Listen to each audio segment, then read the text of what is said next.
आणि नमस्कार मित्रांनो, मी महाजन गुरुजी पुन्हा आपल्या सर्वांचं मनापासून स्वागत करतो. मित्रांनो, ज्योतिषशास्त्रीय दृष्टीने ज्यावेळी आपण वधूवरांच्या कुंडली पाहत असतो, या कुंडलीमध्ये एक विशिष्ट योग सांगितला जातो आणि त्याकरता काही पूजा सांगितल्या जातात. त्याला कुंभविवाह किंवा अर्कविवाह म्हणतात.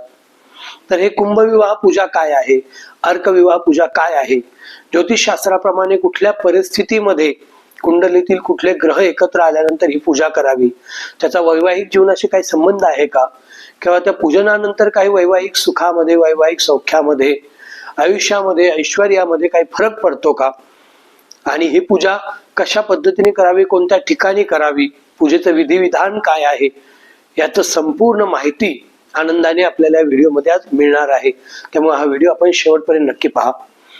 ज्योतिषशास्त्रामध्ये सप्तम स्थान जे आहे लग्न कुंडली मधलं, ते विवाहासाठी अनुकूल म्हटलेलं आहे. आणि या समवेत कुंडलीतलं 7वं स्थान तर आहेच, त्याच्या समवेत कुंडलीतलं 5वं स्थान आणि कुंडलीतलं एकादश म्हणजे लाभाचं स्थान, म्हणजे त्याला 11वं स्थान म्हटलं जातं. या 3 गोष्टीवरून किंवा 3 स्थानावरून विवाहासाठी आपण कुंडली अनुकूल आहे किंवा कुंडलीमध्ये विवाहाचे योग आहेत का, कधी आहेत, कधीपर्यंत विवाह होऊ शकतो, कशा पद्धतीने विवाह होऊ शकतो, विवाहाला विलंब का होत आहे, आंतरजातीयमध्ये विवाह होईल की आंतरधर्मामध्ये विवाह होईल, की ज्योतिषशास्त्रीय दृष्ट्या जी परस्परांमध्ये वैचारिक मतभेद असतात, मतभिन्नता असते, ही कशा पद्धतीने राहील, घटस्फोटाचे काही योग आहेत का, वैधव्याचे काही योग आहेत का, विधुरात्वाचे योग आहेत का, द्विभार्या योग आहेत का, हे सर्व गोष्टी आपल्याला ह्या कुंडलीतील 7व्या स्थानावरून, कारण ते मुख्य स्थान आहे, आणि सपोर्टिव्ह स्थान जे आहे ते 5म स्थान आणि लाभाचं म्हणजे 11वं स्थान, 5वं, 7वं आणि 11वं या तीन स्थानावरून आपण विवाहाच्या बाबतीमध्ये ज्योतिषशास्त्रीय निर्णय हे कुंडलीला पाहून घेत असतो. मग अशा स्थानामध्ये जर काही ग्रह असतील, जे ग्रह नकारात्मक फळ देणारे आहेत ते असतील, तर आपण कुंडलीमध्ये मुलींची कुंडली असेल तर त्यावेळी कुंभविवाह विधी सांगत असतो. आणि जर पुरुषाची कुंडली असेल, मुलाची कुंडली असेल, तर त्यासाठी विवाहापूर्वी अर्कविवाह विधी सांगितला जातो. म्हणजे आपल्या हे लक्षात येईल की कुंभविवाह हा स्त्रियांसाठी आहे आणि अर्कविवाह हा विधी पुरुषांसाठी आहे. कुंभविवाहामध्ये काय केलं जातं, तर त्या मुलीचा विवाह हा विष्णूशी लावला जातो. कारण प्रत्येक स्त्रीसाठी विष्णू हा पती स्वरूपात मानलेला आहे, किंवा प्रत्येक स्त्री आपल्या पतीला विष्णूच्या स्वरूपामध्ये मान देत असते.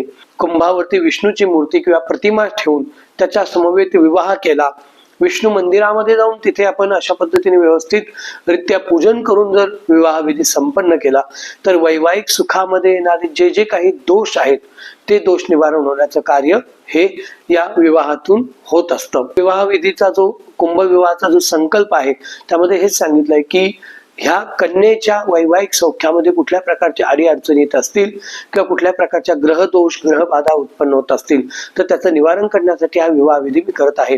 त्यामध्ये वैधव्य योगाचा पण उल्लेख आहे. प्रत्येक वेळी वैधव्य योगाचा संबंध हा पतीच्या मरणाशी न जोडता विवाह सुखाची कमी झाली तर ते पण एक प्रकारचं वैधव्यच मानलं जातं.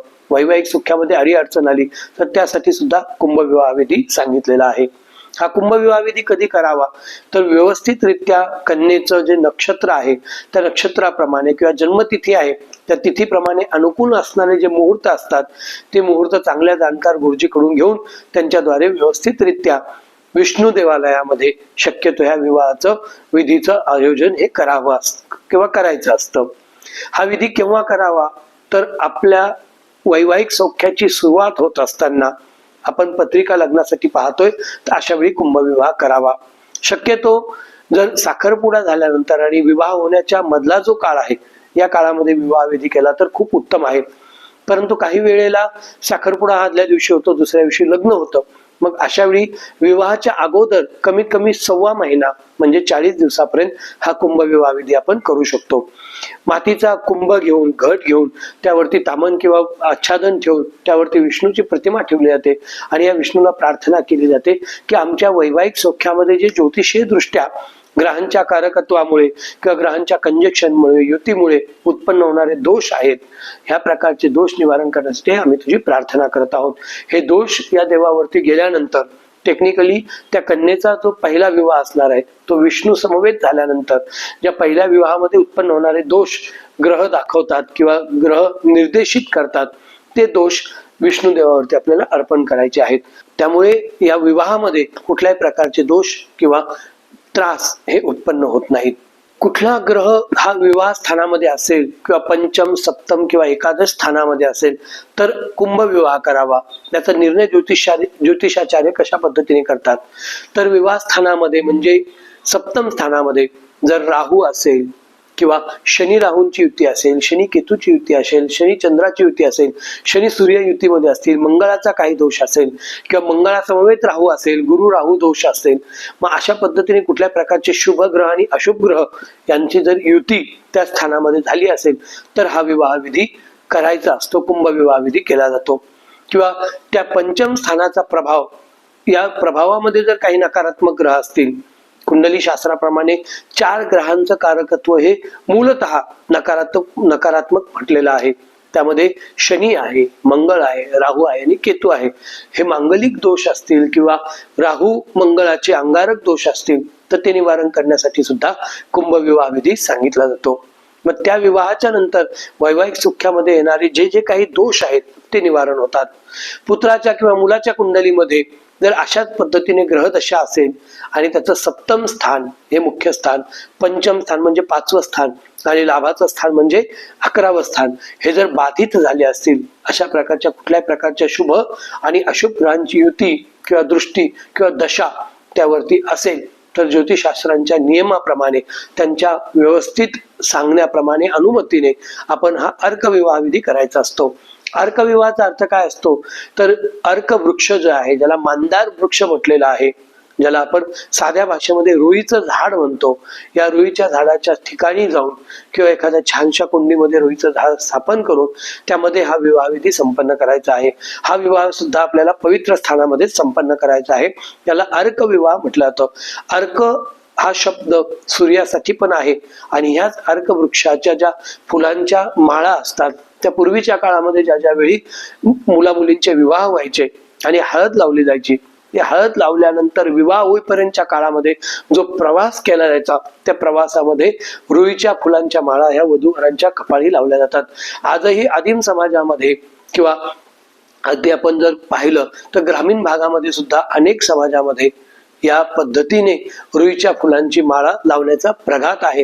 याचं कार्यच हे आहे की रुईच्या झाडामध्ये अशी काही शक्ती आहे, अशी काही स्तंभन करण्याची शक्ती आहे, अशी काही ऑब्झर्व करण्याची शक्ती आहे की जी आपल्या वैवाहिक सौख्यामध्ये उत्पन्न होणारे दोष हे निवारण करतात. आणि अशा पद्धतीने द्विभार्या योग किंवा एकपेक्षा अधिक विवाहाचे जे योग ज्योतिषशास्त्रीय दृष्ट्या दिसत असतात त्याचं निवारण ह्या अशा पद्धतीने अर्क विवाह जर आपण चांगल्या पद्धतीने व्यवस्थितरित्या केला तर तो निवारण होतो. हा अर्क विवाह झाल्यानंतर त्या रुईच्या झाडाला व्यवस्थितरित्या पाणी अर्पण करून त्या पद्धतीने आपल्या गुरुजी सांगतील त्याप्रमाणे त्याचं विसर्जन करावं किंवा त्या वृक्षाचं दान पवित्र स्थळामध्ये, मंदिरामध्ये आपण करू शकता. हा अर्क विवाह झाल्यानंतर पुरुषाचा कुंडलीप्रमाणे अर्क वृक्षाची पूजा केल्याच्या नंतर, अर्क वृक्षाला जल अर्पण केल्यानंतर किंवा रुईच्या पानाची माळ हे हनुमंताच्या चरणी किंवा हनुमंताच्या गळ्यामध्ये अर्पण केल्यानंतर वैवाहिक सौख्यामध्ये उत्पन्न होणारे दोष हे निवारण होत असतात. या विवाहामध्ये म्हणजे कुंभ विवाहामध्ये किंवा अर्क विवाहामध्ये मुलाने किंवा मुलीने बसणं हे आवश्यक असतं. ज्यावेळी समजा विवाह ठरलेला आहे आणि विवाह होणार आहे तर अशा वेळी कन्येचा विवाह होत असताना म्हणजे कन्येचा कुंभ विवाह होत असताना शक्यतो वर पक्षातील व्यक्तीने तिथे उपस्थित राहू नये. इतर कोणी जरी असतील तरी वराने आणि वराच्या मातापित्यांनी त्या ठिकाणी उपस्थित राहू नये. आणि ज्यावेळी अर्कविवाह होत आहे त्यावेळी वराचे पूजन करत असताना कन्या पक्षातील कन्याने आणि कन्याच्या मातेपित्याने त्या ठिकाणी उपस्थित राहू नये. या काही गोष्टीची काळजी आपल्याला घेणं हे आवश्यक आहे. आणि हे विवाह करत असताना त्यामध्ये गणेश पूजन असतं, पुण्याह वाचन असतं, मातृका पूजन असतं, नांदी स्मरण म्हणजे आपल्या पूर्वजांचं स्मरण असतं. ते विष्णूचं आवाहन करून विष्णूला प्रार्थना केली जाते की माझ्या आयुष्यामध्ये उत्पन्न होणारे जे सौभाग्य आहे त्या सौभाग्याचं तू रक्षण कर. म्हणजे टेक्निकली वराचा किंवा वधूचा पहिला विवाह हा विष्णूशी किंवा मग अर्क वृक्षाशी होतो. त्यामुळे उत्पन्न होणारे जे जे काही दोष आहेत त्या वृक्षावरती निघून जातात आणि त्या दैवी शक्तीमुळे ते दोष ग्रहण केल्यामुळे आपल्या वैवाहिक सौख्यामध्ये येणारे जे बाधा आहेत, दोष आहेत त्याचं निवारण होतं. याविषयी आपल्या मनात अजूनही कुठलीही शंका असेल तर आपण निश्चितपणे कमेंटच्या माध्यमातून, फोनच्या माध्यमातून संपर्क साधू शकता. या ठिकाणी आपण महाजन गुरुजींना आज्ञा द्या. हरिओम आणि नमस्कार.